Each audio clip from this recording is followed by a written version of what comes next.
જેના કારણે જગતની ઉત્પત્તિ થાય છે, જેના કારણે જગતનું ભરણ પોષણ થાય છે, જેના કારણે જગતનું લય થાય છે, પણ એ કોણ? વેદાંતમાં પહેલું સૂત્ર છે અથાસો બ્રહ્મ જિજ્ઞાસા, બ્રહ્મને જાણવાની જિજ્ઞાસા. અને પછી વેદાંતનું બીજું સૂત્ર બતાવ્યું જન્માદ્યશે યતઃ, જેના કારણે, જેના થકી આ બધું થાય છે. કોના થકી થાય છે બધું? આ બધું રામ કરે છે, કૃષ્ણ કરે છે કે નહીં? એ આવ્યા તો એને જતું રહેવું પડ્યું, પણ જે આવે છે જતું નથી, જેને આવવા જવાની કઈ માથાકૂટ જ નથી. એ કોણ છે? તો કીધું સત્ય છે. સત્ય ક્યારે નાશ પામતું નથી. અને એટલા માટે જે સર્વજ્ઞ છે, સ્વયં પ્રકાશ, જેને સૂર્યની ભગવદ્ ગીતાની અંદર કીધું ન તદ ભાસ્યતે સૂર્ય ન શશાંકો. મારું ગામ ક્યું, મારું ધામ ક્યું, મારું સરનામું ક્યું, મારું ઘર ક્યું? ત્યારે દ્વારિકાધીશે કીધું કે અર્જુન, જે જગ્યાએ સૂર્ય કે ચંદ્રના અંજવાળાની જરૂર નથી પડતી, જ્યાં તારલાઓ નથી, ત્યાં કોઈ દિવસ રાત નથી પડતી, ત્યાં કોઈ દિવસ દિવસ નથી, તદ્ધામ. જ્યાં સૂર્ય ચંદ્રની કોઈ જરૂર જ નથી, તદ્ધામ, એ મારું ધામ છે. એણે આ બધું કર્યું છે કોણે? એને. અને કેવું કર્યું છે? કીધું આપણે તો બધા કાળા માથાના માનવી છે, આપણે તો કેટલા વ્યવહારો, મોટા મોટા ઋષિમુનિઓ ગોથા ખાઈ ગયા, એ પડી ગયા, એને ન સમજાણું. નથી સમજાણું ને ભગવાન.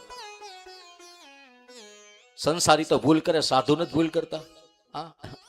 મા બાપ છોડી દીધા હોય, ઘર છોડી દીધું હોય, બધું પરિવારને 7-12 માંથી 8 માંથી વારસાઈમાંથી બધે જ નામ હટાવી દીધા હોય, અને તોય પાછા હાથમાં બુક જ હોય. બધેથી નામ હટી લીધા પછી સરનામું તો ઈ જ આવ્યું, પાછું ત્યાં જ જવું પડ્યું.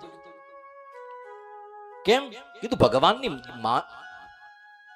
મારી માયા દુરત્યયા હશે. ભગવાને કીધું માયાથી કોઈ બચી શકતું નથી.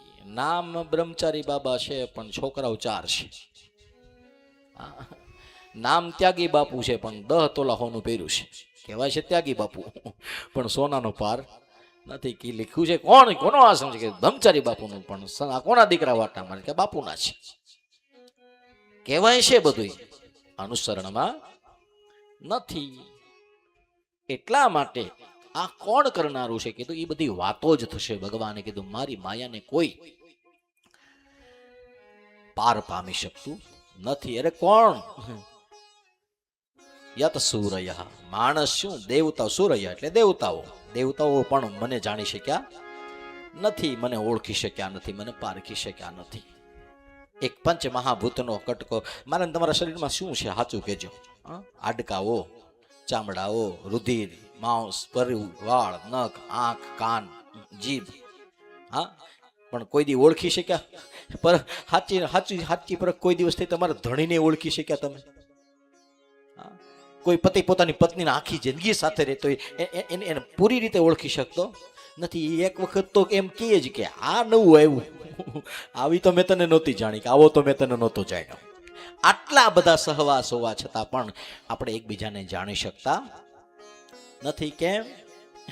ભગવાને કીધું ઈ જ મારી માયા છે. મમ માયા દુરત્યયા.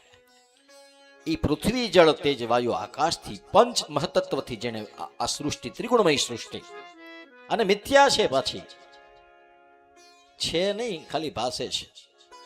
ઉનાળામાં હાઈવે ઉપર જાવ ને, તે પેલા ડામરના રસ્તાઓ ઉપર તમને આઘેથી એવું લાગે કે જળ છે, દેખાય ને?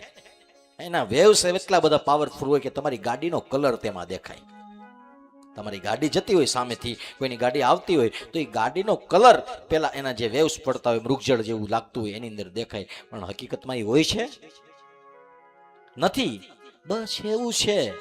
આ કાંઈ છે નહીં, તમે હું કાંઈ છીએ નહીં. એ દેખાય છે, પણ આંખ બંધ થઈ જશે એટલે સીતારામ, કાંઈ છે નહીં, બધું નાશ પામવાનું છે. પણ છતાં છોડી શકાતું નથી, મૂકી શકાતું નથી. એવું છે ને? આ મિથ્યા છે. એ આખી દુનિયાને ખબર છે. આ જગતમાં કોઈનો સહવાસ નિરંતર નથી. કોને નથી ખબર? બધાને ખબર છે ને કે અહીંયા બેઠેલા આપણે તો ખેર, પણ ઘરે રહેલા પણ આપણા છે. એ ક્યાં સુધી? તો કીધું જ્યાં સુધી આપણે જીવતા છીએ ત્યાં સુધી. મરી જશું પછી કશું જોડે આવવાનું નથી.